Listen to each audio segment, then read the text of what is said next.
연금도 있고 집도 있는데 왜 내 통장은 점점 비어갈까요?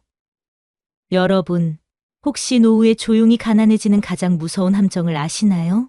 부산에 사는 68세 김태수 씨는 35년 직장 생활을 마치고 퇴직금을 3억 받았습니다. 국민연금도 매달 120만 원씩 나왔고 아파트 한 채도 있었죠.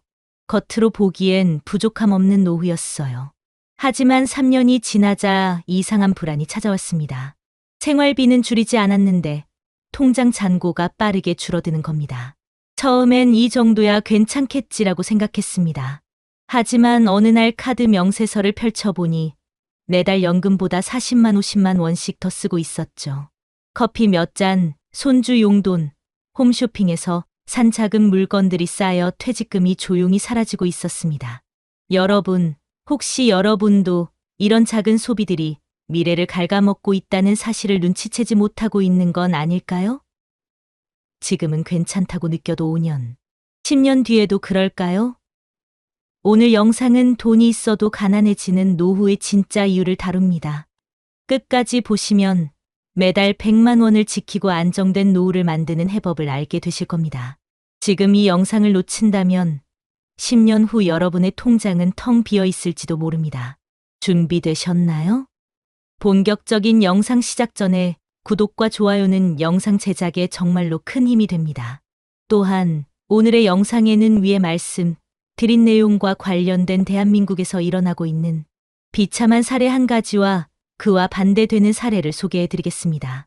여러분들이 다 들어보시고 어느 쪽이 내가 원하는 노후의 인생인지 생각해 보시는 시간이 되시기 바라겠습니다. 경기도 수원에 사는 69세 박인철 씨는 올해 초 통장을 들여다보다가 숨이 막히는 기분을 느꼈습니다.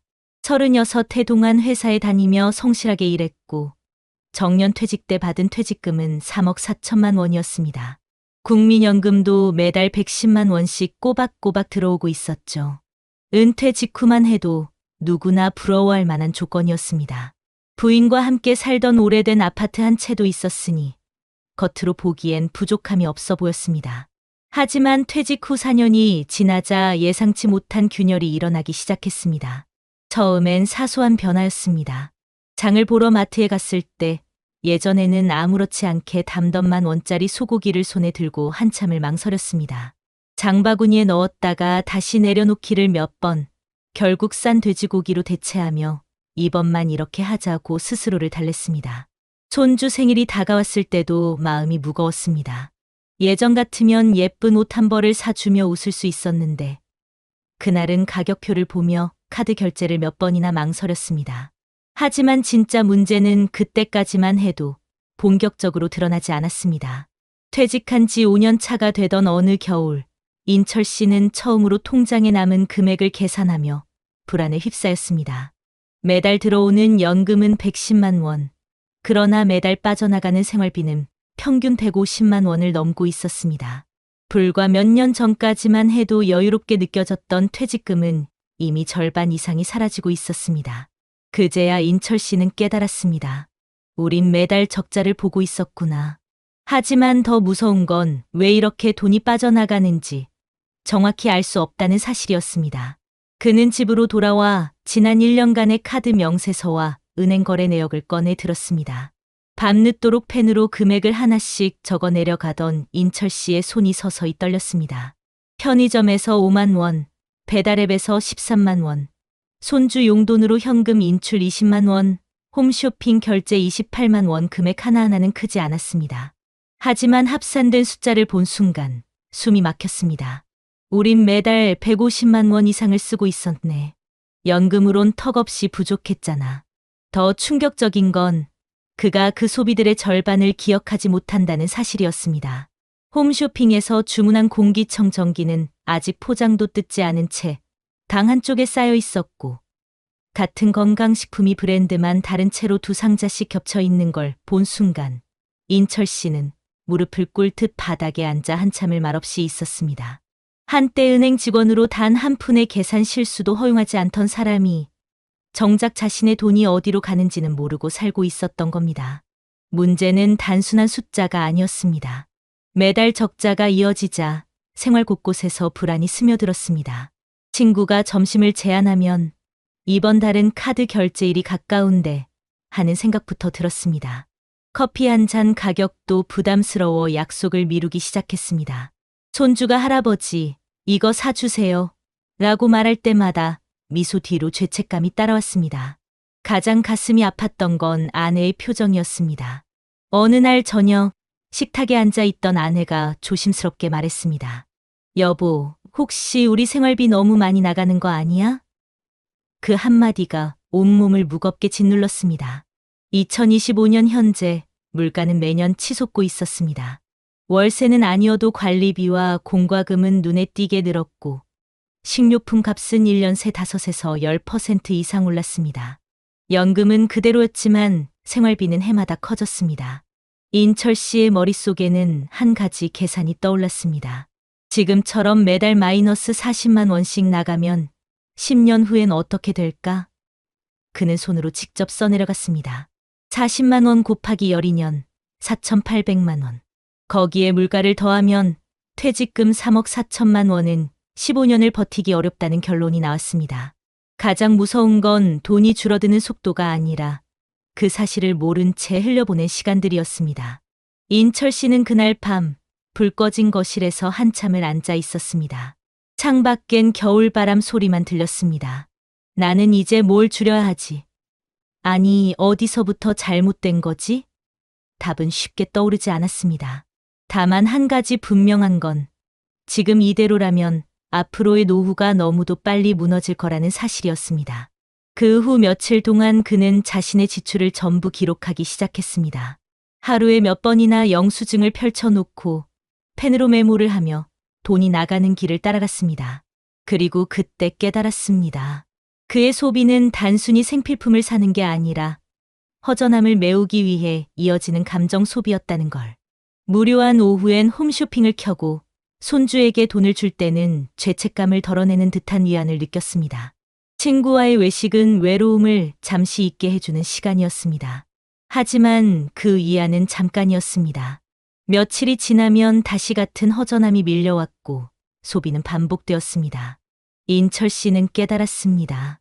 나는 돈을 쓰는 게 아니라 마음의 빈자리를 메우려 했던 거구나. 그리고 더 깊은 두려움이 찾아왔습니다. 이 감정 소비를 멈추지 않으면 남은 노후를 버틸 수 없겠다. 그날 밤 그는 아내에게 말했습니다. 여보, 우리 이제부터 진짜 가계부를 써야겠어. 그리고 손주 용돈도 모임도 다 다시 생각해봐야 할 것 같아. 아내는 잠시 침묵하다가 고개를 끄덕였습니다. 둘은 처음으로 퇴직 후의 현실을 마주하고 있었습니다. 겉으로는 평범하고 안정적인 노후 같았지만 보이지 않는 구멍은 이미 깊게 파여 있었습니다. 여러분 어떠시나요? 위의 사례는 정말 비참하고 서글픈 인생 아닌가요? 하지만 지금부터 소개해드리는 사례는 정반대의 선택으로 행복한 노후를 보내고 있는 분을 소개해드리겠습니다. 전라남도 여수에 사는 66세 정혜석 씨는 평생 조선소에서 용접공으로 일했습니다. 하루하루가 고된 노동의 연속이었지만 그는 늘 은퇴 후엔 어떻게 살 것인가라는 질문을 가슴에 품고 살았습니다. 30살이 되던 해 첫 아이가 태어났을 때 혜석 씨는 결심했습니다. 지금부터는 월급에서 무조건 일정 금액을 미래의 나를 위해 떼어두자. 당시 그의 월급은 많지 않았지만 매달 10만 원이라도 적금을 붓는 습관을 놓지 않았습니다. 그의 인생에서 중요한 전환점은 40이 넘어서 찾아왔습니다. 회사에서 제공하는 재무 설계 강의를 우연히 들은 것이었습니다. 강사는 이렇게 말했습니다. 노후 준비의 핵심은 큰 돈이 아닙니다. 패턴을 만드는 겁니다. 지금의 소비 패턴이 은퇴 후 삶의 질을 결정합니다. 그날 이후 혜석 씨는 자신의 소비 습관을 하나하나 점검하기 시작했습니다. 퇴근 후 동료들과 가던 술자리를 줄이고 대신 그 돈을 장기 저축으로 돌렸습니다. 작은 변화였지만 그는 이를 10년 넘게 유지했습니다. 50대 중반이 되자 주변에서 퇴직금으로 무엇을 할지 이야기하는 사람들이 많아졌습니다. 동료들은 상가 투자, 자녀 결혼 자금 마련, 여행 계획 등 다양한 이야기를 했지만 혜석 씨는 한 가지 원칙을 세웠습니다. 내 노후는 내 책임이다. 퇴직금의 절반은 절대 손대지 않는다. 자녀들에게도 이 원칙을 분명히 했습니다. 큰아들이 전세금을 올려야 한다며 도움을 요청했을 때 그는 미안하지만 거절했습니다. 아버지가 도와주는 게 너한테 진짜 도움이 아닐 수 있다. 내가 해결해 봐야 한다. 당시 가족들은 서운해했지만 혜석 씨는 흔들리지 않았습니다. 정년 퇴직을 맞은 건 63세 겨울이었습니다. 35해 동안 일한 대가로 그는 퇴직금 3억 5천만 원을 받았습니다. 국민연금은 매달 130만 원. 부인과 함께 사는 작은 단독주택도 빚 없이 그의 것이었습니다. 하지만 그의 진짜 강점은 돈의 액수가 아니라 이미 수십 년 동안 몸에 밴 습관이었습니다. 은퇴 직후 그는 곧바로 가계부를 작성하기 시작했습니다. 첫 달부터 모든 지출을 기록했고 예상 생활비를 정했습니다. 부부가 상의 끝에 정한 기준은 한 달 150만 원. 이 금액을 절대 넘기지 않는 것을 원칙으로 삼았습니다. 퇴직 후 첫 해, 혜석 씨는 주변 사람들과 확연히 달랐습니다. 많은 친구들이 이제 좀 즐기자며 해외여행을 가거나 소비를 늘렸지만 그는 천천히 일상을 조율했습니다. 외식은 월 2번, 손주 용도는 가계비에서 일정 비율만큼만. 대신 돈이 들지 않는 즐거움을 찾았습니다. 마당에 작은 텃밭을 만들고 동네 복지관에서 무료 강좌를 들으며 하루를 채웠습니다. 놀라운 건 이런 삶이 불편하지 않았다는 겁니다. 이미 수십 년 동안 계획된 소비가 몸에 배어 있었기 때문이었습니다. 혜석 씨의 가장 큰 장점은 자녀 지원의 경계선이었습니다. 작은 아들이 결혼할 때도 그는 이렇게 말했습니다. 내가 해줄 수 있는 건 축의금과 진심뿐이다. 그 이상은 너희 몫이다. 처음엔 차가운 말처럼 들렸지만 시간이 지나며 자녀들은 아버지의 선택을 이해했습니다. 스스로 집을 마련하고 가정을 꾸리는 과정에서 독립심이 강해졌고 부모에게 경제적으로 기대지 않았습니다. 지금도 혜석 씨는 말합니다. 내가 그때 거절한 건 사랑이 없어서가 아니라 진짜 사랑했기 때문이다. 2025년 현재 혜석 씨의 생활은 안정적입니다.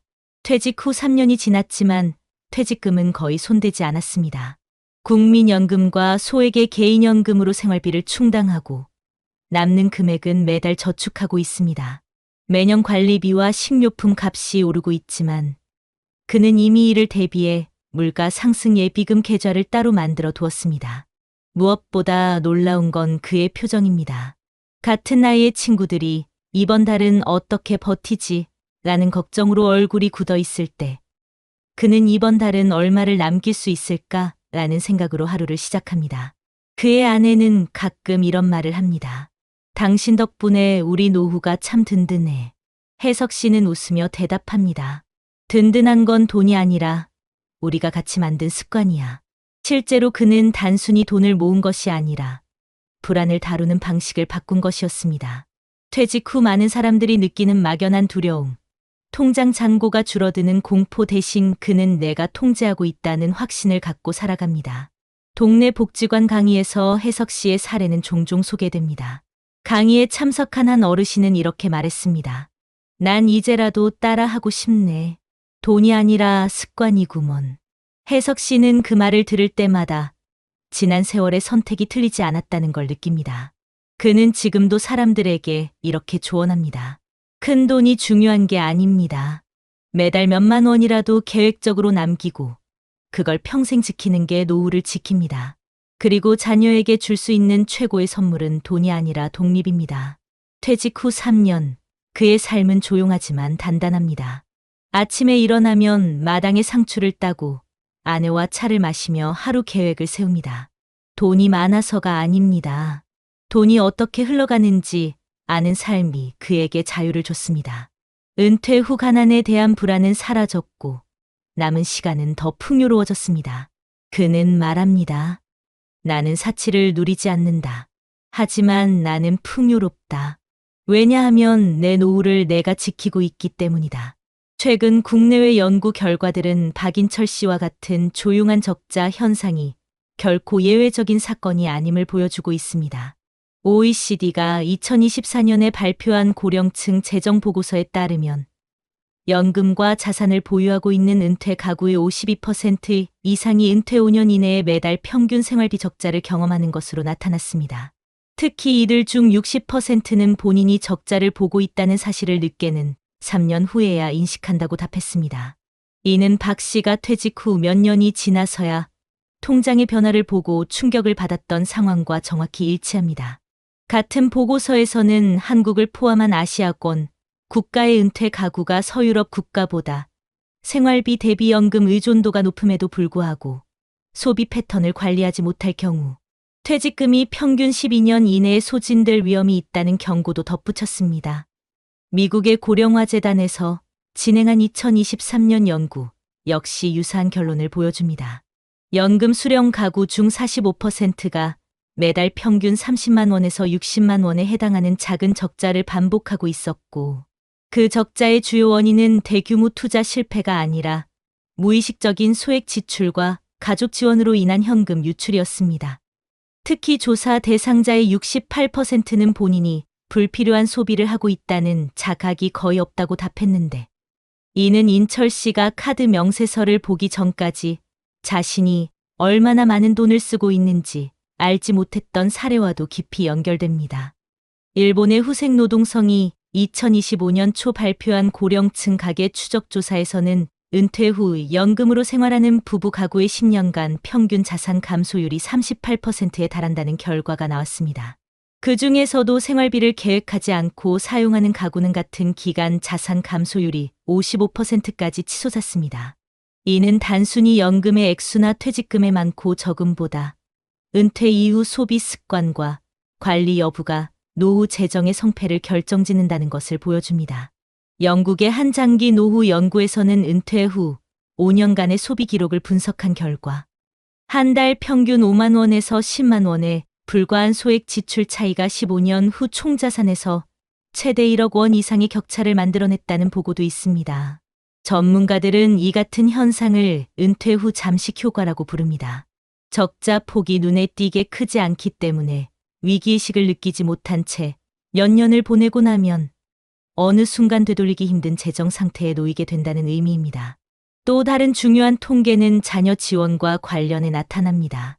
호주 고령사회연구소가 2023년 발표한 자료에 따르면 은퇴 가구 중 자녀나 손주를 경제적으로 지원하는 가구의 72%가 10년 이내에 자산의 절반 이상을 소진했고, 지원을 중단하지 못한 경우 15년 만에 퇴직금 대부분을 잃는 것으로 나타났습니다.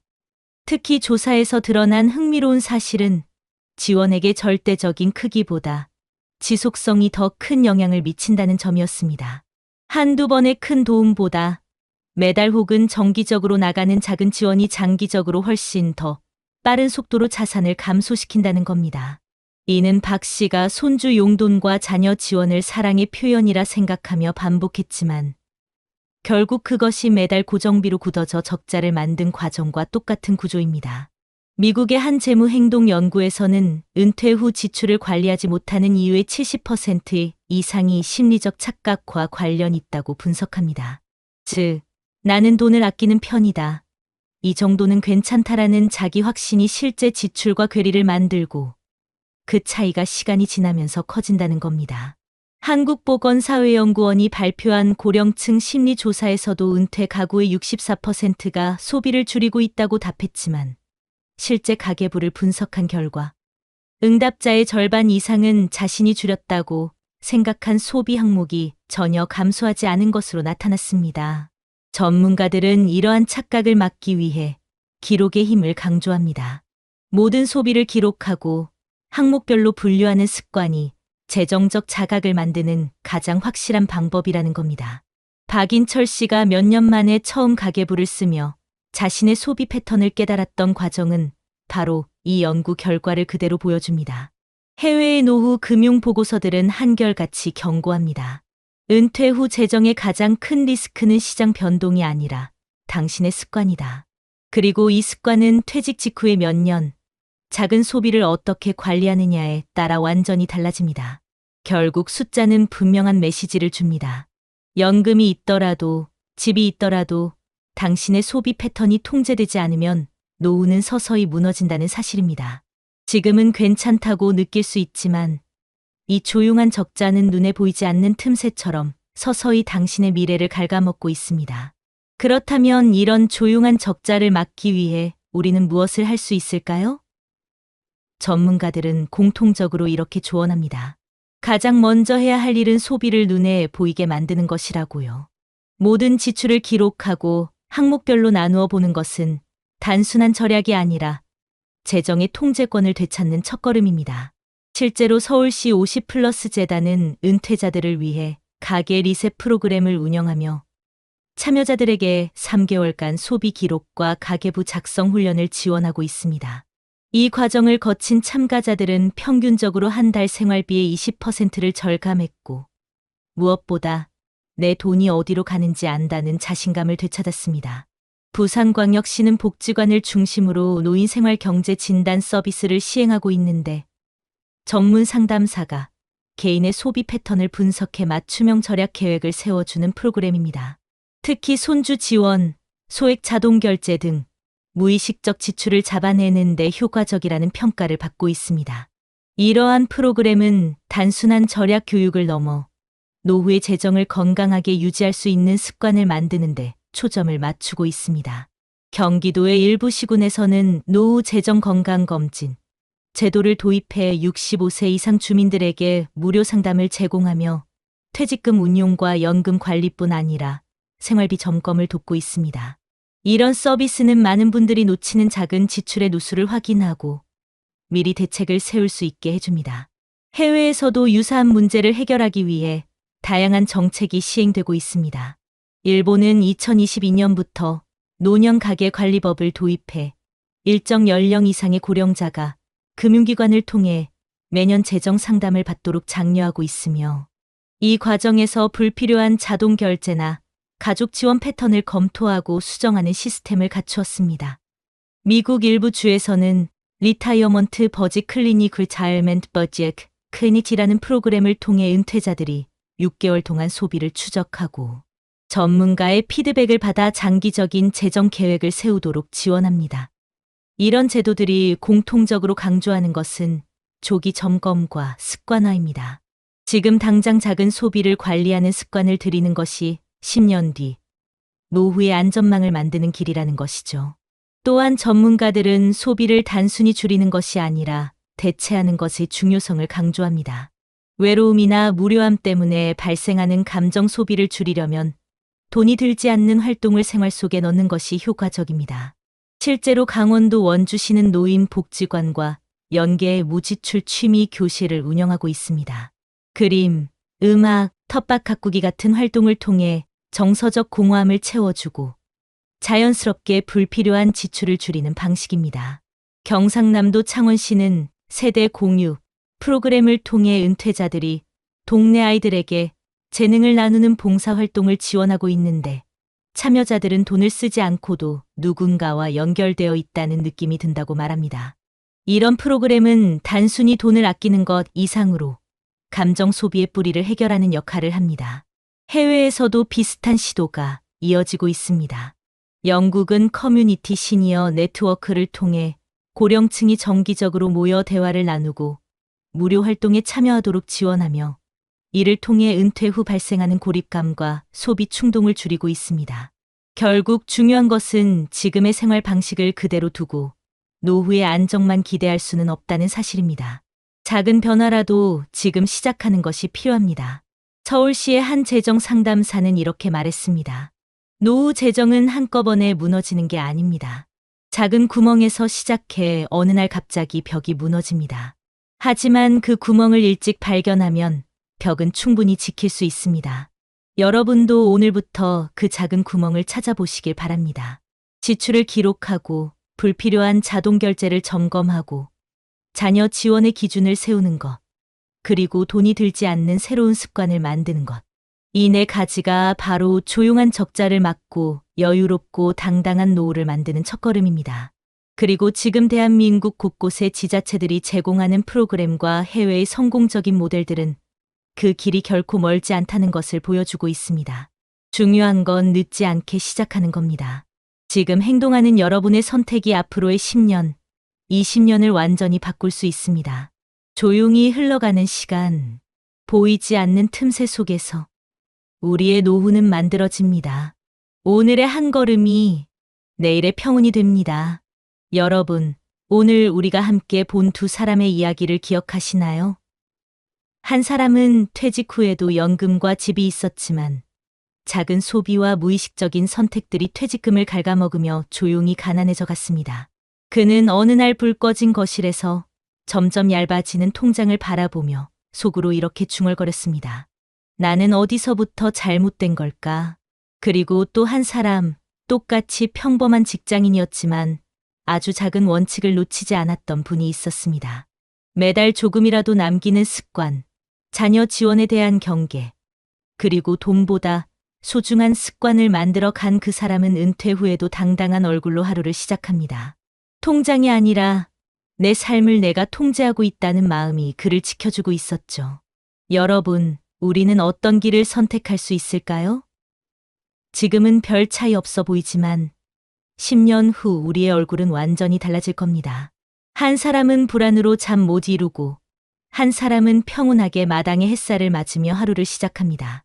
그 차이는 거창한 성공이 아닙니다. 오늘의 작은 선택, 작은 습관이 만든 길입니다. 혹시 지금 마음 한켠이 무겁게 느껴지시나요? 그렇다면 그건 늦었다는 신호가 아닙니다. 아직 시작할 수 있다는 신호입니다. 오늘 단 한 줄의 가계부를 적는 것, 손주에게 건네던 돈을 잠시 멈추고 마음을 건네는 것, 무료한 오후를 소비가 아닌 따뜻한 대화로 채우는 것. 그 작은 걸음이 여러분의 노후를 바꿀 수 있습니다. 여러분의 인생은 아직도 충분히 아름답게 다시 그려질 수 있습니다. 우리가 지켜야 할 건 큰 돈이 아니라 내 삶을 내가 지키고 있다는 확신입니다. 지금부터 시작하세요. 오늘의 작은 용기가 내일 여러분의 미소가 될 겁니다. 이혼하니까 다 끝날 줄 알았습니다. 그런데 인생이 진짜 무너진 건 그 다음이었죠. 지금이라도 다시 돌아가고 싶어요. 설거지가 싫은 게 아니라 아무도 기다려주는 사람이 없다는 게 더 무서워요. 여러분, 혹시 요즘 이런 생각 해보신 적 있으신가요? 더는 참기 힘들다. 이 결혼 생활, 이제 끝내야겠다. 혹은 내 인생도 좀 살아보고 싶다고요? 서울 근교에 사는 62세 김영수 씨는 3년 전 아내와 이혼했습니다. 이제는 자유다라는 생각에 TV도 새로 사고 냉장고에 맥주도 채워 넣었죠. 하지만 그 자유는 오래가지 못했습니다. 혈압이 오르고 당뇨가 심해지고 몸이 아파도 병원에 같이 가줄 사람이 없었고 퇴근 후 텅 빈 집에 돌아와 전자레인지에 데운 혼밥을 먹으며 내가 이러려고 이혼했나라는 생각이 매일같이 들었다고 합니다. 실제 통계에서도 60대 이상 이혼자의 자살률이 기혼자의 3배 이상이고 이혼 후 경제력 상실, 자녀와의 거리감, 외로움은 고독사 확률을 5배 이상 높인다는 연구 결과도 있습니다. 게다가 혼자 살아가는 남성 노인의 10명 중 7명은 삶이 외롭고 버겁다고 답했습니다. 여러분, 이혼 정말로 준비되셨나요? 정말 혼자가 편할까? 라고 묻기 전에 이 외로움 내가 감당할 수 있을까? 부터 물어봐야 합니다. 이미 수만 명의 이혼자들이 입을 모아 말합니다. 내가 가장 후회하는 건 혼자 남겨진 그 순간이었다고요. 지금부터 함께 이야기 나눠보겠습니다. 이 영상 끝까지 보지 않으면 당신이 지금 고민하는 이 선택, 어쩌면 평생을 후회하게 될지도 모릅니다. 본격적인 영상 시작 전에 구독과 좋아요는 영상 제작에 정말로 큰 힘이 됩니다. 또한 오늘의 영상에는 위에 말씀드린 내용과 관련된 대한민국에서 일어나고 있는 비참한 사례 한 가지와 그와 반대되는 사례를 소개해드리겠습니다. 여러분들이 다 들어보시고 어느 쪽이 내가 원하는 노후의 인생인지 생각해보시는 시간이 되시기 바라겠습니다. 윤정호 씨는 올해 65입니다. 경기도 화성의 중견기계 부품 업체에서 34년간 일했고 부장 자리에서 퇴직했습니다. 정년 퇴직 후 받은 퇴직금은 2억 7천만 원. 큰 돈은 아니지만 아이들 결혼은 끝냈고 아내와 둘이 소박하게 살면 될 줄 알았습니다. 하지만 부부 사이는 오래전부터 좋지 않았습니다. 말이 안 통했고 아내는 윤 씨의 퇴직 이후 집에서 하루 종일 함께 있는 것이 힘들다며 우린 이제 남남처럼 살고 있다는 말을 자주 하곤 했습니다. 결국 작년 봄 윤 씨는 아내와 협의 이혼을 했습니다.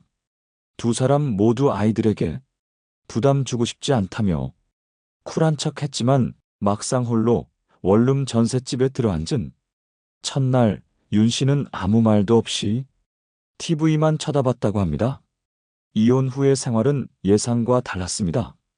혼자 밥 먹는 건 괜찮겠지라고 생각했지만 그건 착각이었습니다.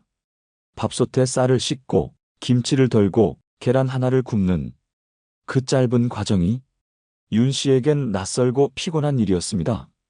한 번은 김치를 꺼내려 냉장고를 열었는데 반찬통 안에 있던 나물 무침에 곰팡이가 가득 피어 있었습니다. 며칠 전 사온 건데 왜 벌써 이래?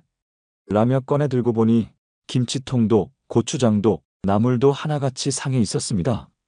방 안은 시큼한 냄새로 가득 찼고 윤 씨는 음식물 쓰레기 봉투를 들고 한밤중에 밖으로 나섰습니다. 그날 이후 윤 씨는 밥을 해 먹는 걸 그만뒀습니다. 대신 편의점 도시락과 컵라면, 냉동식품으로 끼니를 때우기 시작했죠. 하지만 문제는 또 있었습니다.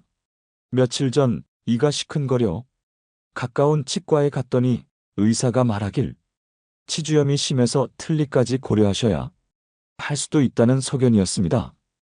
혼자 지내며 식습관이 엉망이 되자 건강이 서서히 무너지고 있었던 겁니다. 아무도 챙겨주는 이 없는 일상. 윤 씨는 그제야 아내가 해준 반찬, 식탁 위 따뜻한 국 한 그릇에 소중함을 실감했다고 했습니다. 문제는 건강뿐이 아니었습니다. 경제적인 부분도 점점 위태로워졌습니다. 퇴직금 중 절반은 이혼하며 재산 분할로 나갔고 남은 돈은 월세 보증금과 생활비, 병원비 등으로 조금씩 줄어들고 있었습니다. 그래도 연금이 조금은 나오니까라고 생각했지만 윤 씨는 공무원이 아니었기에 국민연금 월 74만 원이 전부였습니다.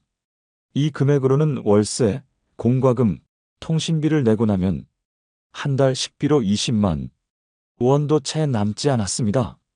아이들에게는 이혼했다는 사실을 숨겼습니다. 엄마랑은 성격이 안 맞아서 좀 떨어져 살기로 했다고 둘러댔지만 자녀들 역시 윤 씨를 예전만큼 챙기지 않았습니다. 설날에도 요즘 애들이 다 바쁘잖아요라며 연락 한 번 없었고 명절에 혼자 편의점에서 햇반을 데워 먹던 그날 윤 씨는 내가 왜 이혼했을까라는 생각을 하루에 20번도 넘게 했다고 합니다. 이혼 후 1년, 윤정호 씨는 주변 사람들과의 연락도 자연스럽게 끊겼습니다. 부부였을 땐 아내와 함께 모임에도 가고 동창회에도 얼굴을 비췄지만 이혼한 이후부터는 혼자 왔다는 시선이 어쩐지 부담스러웠습니다. 요즘 형수님은요? 라는 질문에 괜히 얼버무리고 자리를 피한 날이 2번, 3번 반복되면서 결국엔 나가지 않게 되었습니다. 이혼 소식은 동네에 퍼졌고 어느 날 시장에서 마주친 지인은 이렇게 말했다고 합니다. 아이고, 혼자 사신다면서요. 와이프랑 참 잘 어울리셨는데 참 안타깝네요. 그 짧은 말이 그렇게 무겁게 가슴에 내려앉을 줄 몰랐습니다. 더 이상 누가 전화를 해오는 일도 문 앞에 반찬을 놓고 가는 이도 없었습니다. 사람들과의 대화는 고작 편의점 알바생의 봉투 필요하세요? 가 전부가 됐습니다. 가끔 자녀들이 연락을 하기도 했습니다. 하지만 대부분은 아빠 괜찮지? 돈 필요한 건 없지? 같은 형식적인 대화였습니다. 정작 밥은 잘 챙겨 먹고 있어? 라는 말은 들은 기억이 없다고 윤 씨는 말했습니다. 정확히 기억나는 날이 있다고 했습니다. 그날은 일요일 저녁이었고 미리 사둔 반찬을 꺼내려고 냉장고를 열었을 때였습니다. 열흘 넘게 된 무생채, 상한 콩나물, 까맣게 물든 시금치 무침. 뚜껑을 열자마자 올라오는 시큼한 냄새에 윤 씨는 반사적으로 뚜껑을 덮었습니다. 그리고는 식탁에 앉아 한참을 그렇게 앉아 있었습니다. 아, 이 반찬들 같구나. 상하고 썩어가는지도 모르고 그대로 방치된 내 인생이. 그날 밤 윤 씨는 아무것도 먹지 못했습니다. 그저 소파에 기대 눈을 감은 채 그때 이혼하지 않았더라면 어땠을까라는 질문만 100번쯤 되뇌었다고 합니다. 그 사람도 나처럼 이렇게 허전하게 살고 있을까? 하지만 연락할 용기도 다시 돌아갈 자리도 없었습니다. 병원에서 고지혈증 약과 우울증 초기 진단을 받았고 보건소에서 지역 노인 심리 상담 프로그램을 추천받았지만 윤 씨는 괜찮습니다라고 말하며 고개를 저었습니다. 이 나이에 내 이야기를 누가 들어주겠어요. 심리적으로도 육체적으로도 점점 무너지는 나날이 이어졌고 이제는 잠드는 것보다 아침에 눈을 뜨는 게 더 무섭다고 말했습니다. 요즘은 간혹 반찬통을 꺼내지도 않고 편의점 도시락 뚜껑도 열지 않고 그냥 버릴 때도 많아졌습니다. 그럴 땐 문득 이런 생각이 든다고 합니다. 누가 내 문을 열고 들어와서 그 곰팡이 핀 반찬들 좀 치워줬으면 좋겠다. 그리고 밥 먹자고 같이 앉아주기만 해도 좋겠는데. 윤정호 씨의 삶은 특별하지 않습니다. 2025년 대한민국 65세 이상 이혼 남성의 절반 이상이 극심한 외로움과 경제적 불안정을 겪고 있다는 통계가 있습니다. 혼자 살며 심리적으로 고립된 이들이 정신과 치료를 받는 경우도 매년 증가 추세이며 노년층 자살률도 결혼 상태와 강하게 연관된다는 연구도 나왔습니다. 하지만 윤 씨처럼 대부분의 사람들은 도움을 요청하지도 말하지도 않습니다. 이유는 단순합니다. 지금 와서 뭐 어쩌겠어요? 그 말 속엔 체념과 후회가 함께 들어 있습니다. 누군가는 말합니다. 결혼 생활이 지긋지긋하다고 배우자를 더는 견딜 수 없다고. 하지만 노년에 선택한 이혼이 결국 곰팡이 핀 반찬통처럼 버려지고 방치된 채 살아가는 삶을 가져올 수도 있다는 걸 윤 씨의 이야기는 묵묵히 증명하고 있습니다. 여러분, 어떠신가요? 위의 사례는 정말 비참하고 서글픈 인생 아닌가요? 하지만 지금부터 소개해드리는 사례는 정반대의 선택으로 행복한 노후를 보내고 있는 분을 소개해드리겠습니다. 이성우 씨는 올해 67입니다. 서울 성북구의 작은 아파트에서 아내와 둘이 살아가고 있습니다. 딱히 넉넉하진 않지만 매일 오후 햇살이 드는 베란다에서 커피를 마시고 함께 화초를 돌보는 시간이 이 씨 부부의 일상이 되었습니다. 이성우 씨는 과거 대기업 임원도 공무원도 아니었습니다. 경기도 안산에 있는 중소제조업체에서 기술직으로 28년을 일했고 퇴직 당시 직급은 과장이었습니다. 평균보다 조금 낮은 임금이었지만 그는 평생 쓸 돈보다 쌓을 돈을 먼저 생각하자는 원칙으로 살아왔습니다. 40대 중반 큰아들이 중학교에 진학하던 해 이 씨는 아내와 함께 노후를 위한 재무 계획을 세우기 시작했습니다. 그가 가장 먼저 했던 일은 지출 가계부를 쓰는 것이었습니다. 1년 동안 쓴 소비 내역을 전부 정리한 뒤 매달 어디서 얼마가 빠져나가는지 파악했고 거기서 꼭 필요 없는 소비들을 하나씩 잘라냈습니다. 둘째 딸 학원비, 외식비, 휴대전화 요금 모든 것을 줄이되 가족 간의 시간은 오히려 더 자주 갖자고 약속했습니다. 저녁 한 끼를 외식 대신 집에서 먹는 대신 그 시간엔 온 가족이 둘러앉아 얘기를 나누기로 한 겁니다. 퇴직금은 약 1억 8천만 원. 물가 기준으로 그리 큰 금액은 아니었습니다.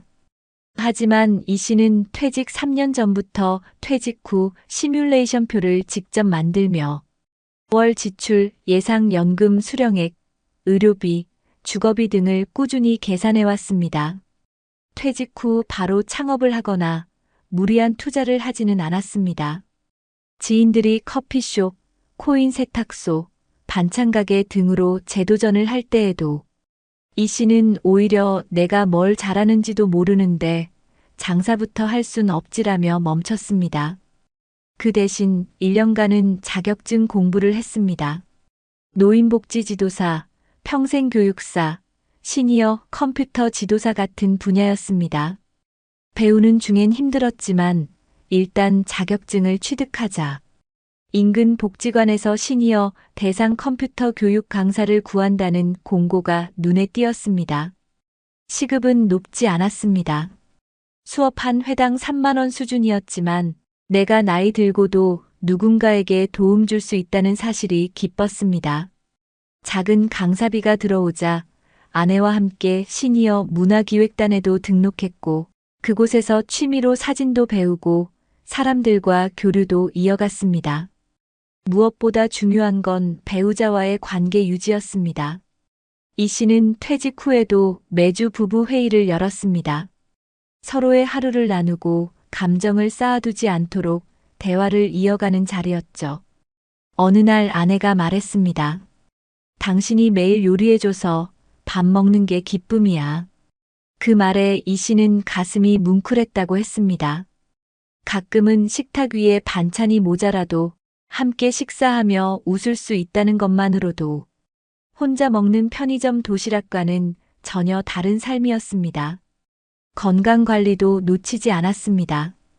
이 씨는 10년째 주 3회 아침 걷기 운동을 하고 있고 동네 보건소에서 운영하는 건강검진 프로그램에 꾸준히 참여하고 있습니다.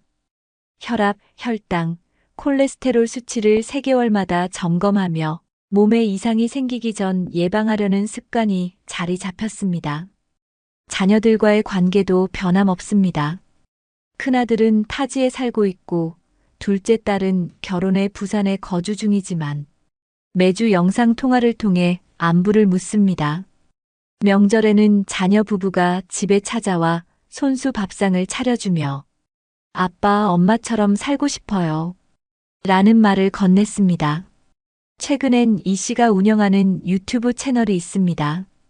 노후를 잇는 사람들이라는 이름으로 자신의 노후 준비 과정, 퇴직 후 일상, 배우자와의 대화 노하우, 건강관리 팁을 나눕니다. 구독자는 많지 않지만 이성우님 덕분에 저도 노후 준비 시작했습니다라는 댓글이 달릴 때마다 마치 회사 다닐 때보다 더 큰 성취감을 느낀다고 했습니다. 이 씨는 이런 말을 자주 합니다.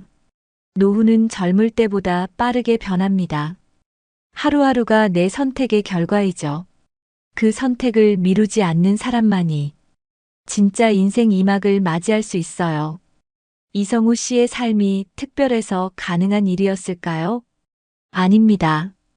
그는 가진 게 많지 않았지만 준비와 관계, 그리고 포기하지 않는 습관을 선택했습니다. 그는 곰팡이 낀 반찬이 아닌 매일 정갈하게 정리된 식탁 위에서 오늘도 맛있게 먹자는 말로 하루를 시작하고 있습니다. 그리고 그 식탁 옆엔 그의 손을 꼭 잡고 앉은 평생의 동반자가 함께 있습니다. 그렇다면 실제로 이혼이나 은퇴 후에 윤정호 씨와 같은 삶을 사는 사람들이 얼마나 많을까요? 통계는 그 현실을 더 분명하게 보여줍니다. 2025년 현재 대한민국 통계청에 따르면 60세 이상 남성 독거 가구의 비율은 20년 전보다 2배 이상 늘어났고 이들 중 70%가 이혼을 경험한 뒤 혼자 사는 경우였습니다. 특히 그들 중 절반 이상은 주 5일 이상 혼잣말을 한다고 답할 정도로 외로움이 일상화되어 있다고 합니다. 고립감은 단순히 마음의 문제로 그치지 않습니다. 미국 노인의학회지에 실린 한 연구에서는 65세 이상 이혼 남성의 경우 혼자 사는 기혼 남성보다 심장질환 발병률이 1.8배, 우울증 진단율은 4.2배 더 높다는 분석이 나왔습니다. 또 다른 유럽의 연구에서는 60세 이후 이혼한 남성들이 단순히 건강만 나빠지는 것이 아니라 알코올 의존과 수면장애, 기억력 저하 등의 복합적인 문제를 겪는 경향이 더 크다는 사실도 확인됐습니다. 실제로 이혼한 남성들의 경우 고독감과 무력감, 쓸모없다는 감정을 반복적으로 느끼게 되면서 건강 관리가 점점 어려워지고 급기야 질병 초기에도 병원을 찾지 않게 되는 경우가 많다고 합니다. 문제는 이 고립이 시간이 지날수록 점점 더 깊어진다는 점입니다. 한 해외 사례 연구에서는 이혼 후 초기 6개월 동안은 새로운 시작이라는 감정으로 자존감이 유지되지만 1년을 넘기면 외로움과 후회가 더 강하게 찾아오고 경제적인 문제까지 겹치면서 일상 기능이 급격히 떨어진다고 보고했습니다. 경제적인 측면에서의 현실도 냉정합니다. OECD 국가 중 노년층 상대 빈곤율이 가장 높은 나라 중 하나가 바로 대한민국입니다. 국민연금 수령자의 30% 이상이 월 80만 원 미만을 받고 있으며 그마저도 안정적인 주거가 없는 경우엔 절반 가까이를 집세로 지출하고 있다는 조사도 있습니다. 특히 이혼한 고령 남성은 기혼자 대비 평균 자산이 60% 이상 낮은 것으로 나타났고 의료비나 갑작스러운 지출에 대한 대비도 거의 없는 경우가 많았습니다. 독거노인 종합센터의 자료에 따르면 이혼 후 혼자 사는 60대 이상 남성 중 절반 가까이가 생활이 불안정하다고 답했으며 그중 일부는 퇴직 후 받은 퇴직금을 대부분 자녀 결혼이나 초기 창업, 생활비로 써버리고 더 이상 쓸 여유가 없다고 응답했습니다. 윤정호 씨의 사례처럼 자녀들에게 말도 못하고 병원도 미루고 냉장고 안에 곰팡이 핀 반찬을 다시 덮고 있는 삶은 어쩌면 현재 이 순간에도 전국 곳곳에서 벌어지고 있는 현실일지도 모릅니다. 반대로 이성우 씨처럼 노후 준비를 일찍부터 하고 배우자와의 관계를 꾸준히 가꾸고 건강과 사회적 연결망을 유지한 사람들은 어떤 결과를 맞이했을까요? 국제고령사회연구소에서 발표한 보고서에 따르면 50대부터 노후 재무 설계를 시작하고 정기적인 건강관리와 사회활동을 이어간 고령자의 경우 70세 이후에도 우울증 진단율이 일반 평균의 절반 이하였으며 병원 방문 수나 치매 발생률도 크게 낮았다고 합니다. 또 부부가 함께 노후 계획을 세우고 대화의 빈도를 유지한 가정일수록 배우자가 사망한 이후에도 남은 가족의 심리적 안정감이 높게 유지된다는 조사도 있었습니다. 특히 은퇴 후에 곧바로 창업이나 투자에 몰두하기보다 6개월에서 1년의 시간을 두고 자신의 몸과 마음을 점검하며 재정 계획을 조정한 이들의 만족도가 가장 높았다고 분석되었습니다. 심리학자들은 말합니다. 노후의 행복은 재산의 크기로 결정되는 것이 아니라 자신이 누군가와 연결되어 있다는 감정에서 출발한다고. 그리고 그 연결의 가장 중요한 출발점이 바로 배우자와의 관계라는 사실은 여러 국가에서 공통적으로 드러난 연구 결과이기도 합니다. 즉, 배우자와의 관계가 무너지면 경제력도, 건강도, 사회적 신뢰도 모두 함께 흔들릴 수 있다는 뜻입니다. 실제로 미국에서 실시된 65세 이상 고령자 추적 조사에서는 배우자의 죽음보다 이혼이 건강 악화에 미치는 심리적 충격이 더 길게 지속된다는 분석도 있습니다. 정서적 회복력이 그만큼 낮기 때문이라고 합니다. 그러니 결국 노년의 삶에서 중요한 것은 얼마나 버티느냐가 아니라 얼마나 함께 살아가느냐는 질문으로 귀결된다는 것이죠. 이렇듯 이혼 후의 고립과 무계획한 노후는 누구에게나 찾아올 수 있는 현실이지만 그렇다고 방법이 전혀 없는 것은 아닙니다. 먼저 우리나라 각 지자체에서 실제로 운영 중인 노인 지원 프로그램들을 살펴보면 꽤 실질적이고 효과적인 도움을 받을 수 있는 제도들이 이미 존재합니다. 예를 들어 서울시는 어르신 돌봄 종합 서비스를 통해 65세 이상 노인 중 돌봄이 필요한 분들에게 일상생활 지원부터 말벗 서비스까지 제공하고 있으며, 요건에 따라 가사 도우미와 정서 지원 인력이 매주 정기적으로 방문해 기본적인 돌봄과 사회적 교류의 기회를 제공합니다. 부산시는 혼자서도 괜찮아요 프로젝트를 통해 독거노인을 위한 자가 건강진단 키트를 보급하고 매달 방문 상담을 진행하며 정신건강위험군은 전문기관과 연계하는 시스템을 운영 중입니다. 이와 함께 대전은 시니어 기자단을 운영해 은퇴한 고령자들이 자신들의 삶을 콘텐츠로 기록하고 지역 커뮤니티와 연결될 수 있도록 돕고 있고, 광주시는 노인복지관과 연계해 매달 정서치유 집단 상담을 무료로 진행하며 우울감이 심한 노인을 대상으로는 1:1 전문 상담도 지원합니다. 이러한 프로그램은 단순히 제도가 있다는 수준에 그치지 않고 실제로 참여자들의 자살 예방 효과나 인지기능 개선, 삶의 만족도 향상에 긍정적인 영향을 미치고 있다는 분석 결과도 다수 발표된 바 있습니다. 한 정신건강 관련 전문가는 말합니다. 이혼 후 혼자 남겨졌을 때 무엇보다 중요한 건 다시 관계망 안으로 들어가는 일이다. 그리고 그 출발점은 지역사회 자원 활용이 될 수 있다고요. 특히 서울 경기권 지자체 대부분은 최근 1인 가구 노인 증가세에 따라 마을 단위 단톡방 개설, 주 1회 공용 식사 모임 운영, 낯선 이와의 대화 프로젝트 등 다양한 소규모 모임 기반 커뮤니티 서비스를 실험적으로 확장하고 있는 중입니다. 이러한 모임은 기존 가족이 없어도 새로운 인간관계를 형성할 수 있도록 설계되어 고립감을 완화하는 데 도움을 주고 있으며, 실제로 참여한 노인의 70% 이상이 삶의 활력이 생겼다고 응답한 바 있습니다. 국내뿐 아니라 해외에서도 이와 유사한 문제에 대응하기 위한 제도들이 활발히 운영되고 있는데요. 일본은 이미 10년 전부터 고령자 고독사 방지법을 제정해 일정 연령 이상의 독거노인은 지역 자치구가 의무적으로 안부 확인과 생활 실태 조사를 하도록 법적으로 강제하고 있으며, 이를 통해 고독 사유를 일정 수준 낮추는 성과를 얻고 있습니다. 또한 독일에서는 시니어 커뮤니티 홈 정책을 통해 혼자 사는 노인을 한 아파트 단지 내에 모아 공동 식사, 공동 건강관리 프로그램을 운영하며 복지사와 의료진이 삼주하여 정서적 고립을 사전에 차단하고 있습니다. 이들은 단순한 거주시설이 아닌 고령자 스스로 공동체 안에서 역할을 가지고 살아갈 수 있게 하여 자존감을 유지하는 데도 초점을 맞추고 있습니다.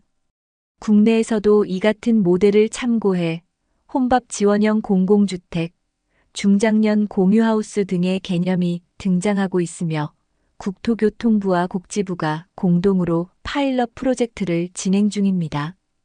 결국 전문가들이 입을 모아 강조하는 바는 같습니다. 노후는 혼자 준비하는 것이 아니라 함께 살아가기 위한 구조를 만드는 일이다. 따라서 현재 이 영상을 보고 계신 분들도 이혼이라는 결정을 하기 전 반드시 지역사회 복지자원과 정부의 지원제도, 그리고 본인의 감정과 관계망을 정리할 수 있는 회복의 가능성을 먼저 확인해 보시길 권합니다. 노후는 생각보다 길고 고립은 생각보다 빠르게 다가옵니다. 지금은 늦었다고 생각해도 실은 지금이 가장 빠른 시간일 수 있습니다. 여러분, 최근 뉴스에서 보셨나요? 부산의 한 62세 남성이 갑작스러운 심장질환으로 병원비 수천만 원이 들면서 평생 모은 은퇴 자금이 한 달 만에 바닥났다는 이야기를요. 그는 평생 성실하고 착하게만 살았지만 세상은 그 착함을 지켜주지 않았습니다. 요즘 이런 소식이 낯설지 않죠? 건강은 하루아침에 무너지고 경제적 부담은 생각보다 훨씬 빠르게 다가옵니다. 특히 50대, 60대라면 이 이야기가 남의 일 같지 않을 겁니다. 몸은 예전 같지 않고 돈은 줄어드는데 세상은 점점 더 냉정해지고 있으니까요. 혹시 이런 생각 해보신 적 있나요? 나는 평생 착하게 살았는데 이렇게 사는 게 정말 현명한 걸까? 세상은 착함만으로는 버틸 수 없고 지나친 똑똑함은 오히려 시기의 대상이 됩니다. 그래서 오늘은 우리가 반드시 알아야 할 어리석어 보이는 지혜, 그리고 현명하게 살아남는 방법을 깊이 이야기하려고 합니다. 지금 이 영상을 끝까지 보지 못한다면 당신의 노후는 여전히 같은 불안 속에 머물 수 있습니다. 하지만 단 한 가지 깨달음만 얻어도 앞으로의 인생은 완전히 달라질 수 있습니다. 본격적인 영상 시작 전에 구독과 좋아요는 영상 제작에 정말로 큰 힘이 됩니다. 또한 오늘의 영상에는 위에 말씀 드린 내용과 관련된 대한민국에서 일어나고 있는 비참한 사례 한 가지와 그와 반대되는 사례를 소개해 드리겠습니다. 여러분들이 다 들어보시고 어느 쪽이 내가 원하는 노후의 인생인지 생각해 보시는 시간이 되시기 바라겠습니다. 서울 강북구에서 살던 64세 이종혁 씨는 평생을 건설 현장에서 일하며 가족을 위해 살았습니다. 새벽 5시에 일어나 저녁 늦게 들어오는 생활을 30년 넘게 이어왔고 은퇴 후에는 아내와 함께 조용히 살아갈 날만 기다렸습니다.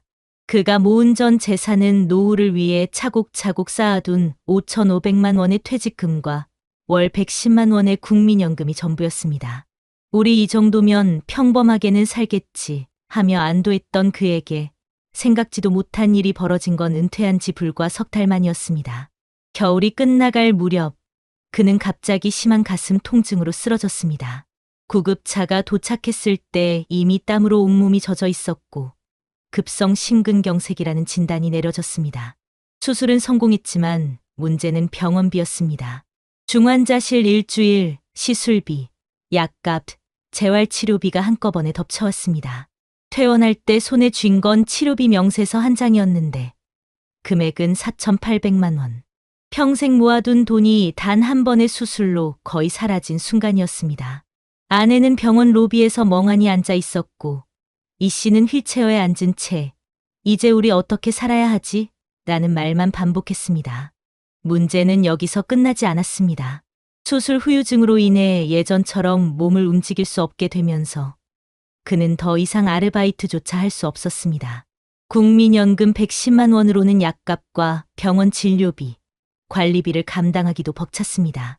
병원에서는 재활치료를 계속해야 한다고 했지만 한 달에 최소 80만 원이 드는 치료비를 감당할 방법이 없었습니다.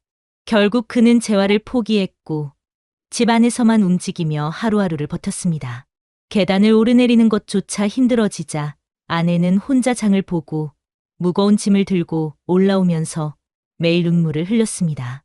이 씨는 은퇴 전까지만 해도 우리 세대는 그래도 조금은 나을 거야라는 생각을 했습니다. 하지만 현실은 냉정했습니다. 병원에서 만난 또 다른 환자는 요즘은 아픈 게 죄라고 했습니다. 그 말이 가슴을 깊게 파고들었습니다. 그가 살던 아파트는 오래된 빌라였는데 이웃들 중 상당수가 같은 연령대였고 모두 비슷한 걱정을 안고 살았습니다. 혹시 나도 갑자기 쓰러지면 어떡하지? 라는 두려움은 이제 매일 밤 그를 잠 못 들게 했습니다. 아내는 밤마다 인터넷을 뒤지며 지원금을 찾아봤지만 현실에서 받을 수 있는 건 한 달 10만 원 남짓한 기초의료비 지원이 전부였습니다. 친구들도 하나둘 연락을 끊었습니다. 병원비 이야기가 나올까 부담스러워서였을까요? 아니면 각자 사정이 더 힘들어서였을까요? 한때 술 한 잔 기울이며 은퇴하면 여행 가자고 말하던 친구들은 이제 서로를 피했습니다. 병원에서 나온 후 몇 달, 이 씨의 집은 웃음소리가 사라졌습니다. 텔레비전에서 들려오는 뉴스는 더 큰 불안을 줬습니다. 50대, 60대 의료비 폭탄, 은퇴 자금 한순간에 사라진다. 병원비 때문에 노후가 무너진다. 이 씨는 리모컨을 내려놓고 한참을 가만히 앉아 있었습니다. 그 뉴스 속 주인공이 바로 자신 같았기 때문입니다. 2025년 대한민국의 현실은 그에게 잔인할 정도로 선명했습니다.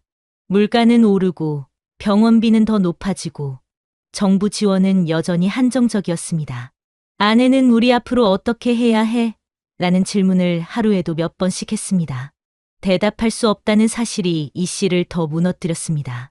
그가 남긴 건 은퇴를 준비하며 쌓아온 돈의 흔적조차 없는 빈 통장과 하루하루를 두려움 속에서 살아가는 아내의 눈물이었습니다. 이제 그의 유일한 소원은 단순했습니다. 내가 다시 아프지 않기를, 그리고 내 아내가 혼자가 되지 않기를. 그 소원마저도 현실에서는 사치처럼 느껴졌습니다. 그의 이야기는 한 사람의 불운한 사건으로 끝나지 않습니다. 이 씨가 마주한 건 2025년 한국의 냉혹한 노후 현실이었고, 같은 두려움을 안고 사는 수많은 이웃의 얼굴이었습니다. 퇴직 후 병원비 한 장에 무너지는 삶, 평생의 착함과 성실함이 아무 힘을 발휘하지 못하는 순간, 그 안에서 그는 매일 스스로에게 묻습니다. 나는 정말 현명하게 살아온 걸까? 앞으로 남은 시간은 어떻게 버텨야 할까? 그리고 대답은 여전히 오지 않습니다. 여러분 어떠시나요? 위의 사례는 정말 비참하고 서글픈 인생 아닌가요? 하지만 지금부터 소개해드리는 사례는 정반대의 선택으로 행복한 노후를 보내고 있는 분을 소개해드리겠습니다. 경기도 남양주에 사는 61세 김영수 씨는 젊은 시절부터 단 하나의 원칙을 가지고 살았습니다. 언젠가는 몸이 나를 배신한다. 건설회사에서 오랫동안 일하며 그는 수없이 많은 동료들이 은퇴 직전 혹은 직후 건강 문제로 무너지는 모습을 봤습니다.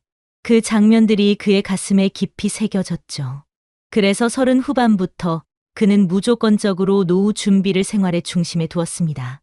사람들은 그를 보고 너무 조심스럽다, 너무 아껴서 사는 거 아니냐고 했지만 그는 알았습니다. 인생은 준비된 사람에게만 두 번째 기회를 준다는 것을. 김 씨의 월급은 많지 않았습니다. 하지만 그는 작은 것부터 바꿨습니다. 매달 일정 금액을 의료 비상금으로 따로 모으고 건강보험과 별도로 장기 요양보험과 실손보험을 꼼꼼히 준비했습니다. 주변 친구들이 해외여행을 다닐 때 그는 가족과 가까운 곳으로만 여행하며 비용을 절약했습니다. 대신 건강에는 돈을 아끼지 않았습니다. 매년 정기검진을 빠뜨리지 않았고 체중과 혈압을 철저히 관리했습니다. 무엇보다도 그는 내가 아프면 가족까지 무너진다는 사실을 늘 기억했습니다. 은퇴를 5년 앞두고 그는 또 하나의 선택을 했습니다. 오래 살던 도심 아파트를 정리하고 의료 인프라가 잘 갖춰진 지역의 작은 전원주택으로 이사한 것입니다. 아내는 처음에 반대했습니다. 이 나이에 이사라니 힘들어. 하지만 그는 확신이 있었습니다. 의료비와 생활비를 동시에 관리할 수 있는 구조를 만들어야 한다는 생각이었죠. 이사 후 그는 퇴직금을 건드리지 않고도 월 생활비를 절반 이상 줄일 수 있었습니다. 그리고 그 차액을 건강 예비비와 장기 요양 준비금으로 계속 쌓았습니다. 은퇴 후 첫 해, 그는 뜻밖의 소식을 들었습니다. 정기검진에서 초기 심장 이상 신호가 발견된 겁니다. 다행히도 조기 발견 덕분에 큰 수술 없이 약물 치료와 간단한 시술로 마무리할 수 있었습니다. 병원 의사는 말했습니다. 이 단계에서 발견된 건 거의 기적에 가깝습니다. 대부분은 쓰러지고 나서야 알게 되거든요. 김 씨는 그날 집에 돌아와 조용히 눈물을 흘렸습니다. 자신이 평생 준비해온 이유가 바로 이 순간이었다는 걸 깨달았기 때문이죠. 김 씨의 준비는 여기서 끝이 아니었습니다. 그는 은퇴 직후부터 돈을 버는 노후가 아니라 돈을 지키는 노후에 집중했습니다. 퇴직금을 무리한 투자에 쓰지 않고 안정적인 연금 상품과 생활비를 분리해 관리했습니다. 친구들이 고수익을 내세운 투자 이야기를 할 때 그는 미소만 지었습니다. 나는 잃지 않는 게 목표야. 그의 이 말은 주변에서는 지나치게 소극적으로 보였지만 시간이 지나며 모두가 그 의미를 이해하게 됐습니다. 2025년 현재 김 씨의 삶은 여유롭습니다. 매달 나오는 연금과 관리된 예비비 덕분에 생활은 안정적이고 가장 큰 리스크였던 의료비는 이미 시스템 안에서 대비가 되어 있습니다. 무엇보다 중요한 건 그의 마음가짐입니다. 그는 매일 아침 산책을 하며 스스로에게 묻습니다. 오늘도 준비된 삶을 살고 있는가? 그 질문은 더 이상 두려움이 아닌 감사로 이어집니다. 준비 덕분에 불안을 대신할 수 있었고 불안을 줄이니 삶의 질이 달라졌습니다. 아내와의 관계도 달라졌습니다. 경제적 걱정이 줄어드니 대화의 주제가 달라졌습니다. 과거에 그는 혹시 우리도 아프면 어떡하지? 라는 걱정을 입 밖으로 내지 못했지만 지금은 아내와 함께 건강한 식단을 챙기며 웃을 수 있습니다. 손주가 놀러와도 혹시 돈이 부족하면 어쩌지? 라는 두려움 없이 아이에게 장난감을 사줄 수 있는 여유가 생겼습니다. 행복은 거창한 것이 아니라 준비해서 오는 사소한 평안이라는 걸 그는 매일 느낍니다. 김 씨의 주변 친구 중 몇몇은 여전히 후회 속에 살고 있습니다. 무리한 투자로 퇴직금을 잃은 친구, 건강검진을 미루다 큰 병을 발견한 친구. 그들의 이야기를 들을 때마다 그는 다시 한번 자신의 선택이 옳았음을 확인합니다. 그는 말합니다. 나는 특별한 걸 한 게 아니야. 다만 두려움을 미루지 않았을 뿐이야. 그의 이 한마디는 노후 준비의 본질을 정확히 보여줍니다. 여러분, 김영수 씨의 이야기는 단순한 성공담이 아닙니다. 철저한 준비와 작은 습관의 힘이 만든 결과입니다. 그는 남들보다 더 많이 벌지도 않았고 더 화려하게 살지도 않았습니다. 대신 일찍부터 현실을 직시하고 미래의 불안을 지금의 선택으로 줄여나갔습니다. 그 결과 그는 노후의 가장 큰 적인 갑작스러운 위기를 두려움 대신 관리 가능한 일로 바꿨습니다. 이 사례는 우리에게 분명한 메시지를 줍니다. 노후의 행복은 우연이 아니라 준비의 결과입니다. 지금의 작은 선택, 작은 절약, 작은 성찰이 10년, 20년 후 우리의 인생을 바꿉니다. 김영수 씨처럼 준비된 사람만이 진짜 평온한 노후를 맞이할 수 있습니다. 그리고 그 준비는 지금 이 순간, 바로 여기에서 시작됩니다. 최근 국내 여러 조사에서는 은퇴 후 의료비와 생활비로 인한 노후 파산 위험이 빠르게 증가하고 있다는 사실이 반복적으로 드러나고 있습니다. 통계청이 발표한 자료에 따르면 60대 이후 가구의 평균 의료비 지출은 20대의 5배를 넘어서며 전체 가계 지출 중 가장 급격하게 증가하는 항목이 바로 예상치 못한 의료비입니다. 특히 급성 질환으로 인한 입원 환자의 절반 이상이 은퇴 직후인 50대 후반에서 60대 초반에 집중되어 있다는 보고가 있습니다.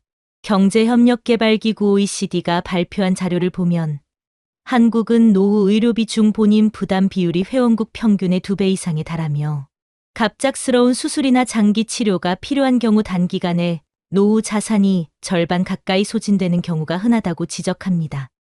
해외의 한 장기 노후 연구에서도 은퇴 후 첫 10년 동안 갑작스러운 건강 문제를 겪은 가정의 40% 이상이 계획했던 생활 수준을 유지하지 못하고 급격한 생활비 절감을 경험했다고 기록하고 있습니다. 전문가들은 이러한 현상이 단순히 개인의 준비 부족이 아니라 구조적인 문제와도 맞물려 있다고 말합니다. 평균 수명이 늘어나면서 의료비 지출 기간은 길어지고 있지만 반대로 정기적인 소득은 사라지는 시점이 앞당겨지는 이중 압박이 존재합니다.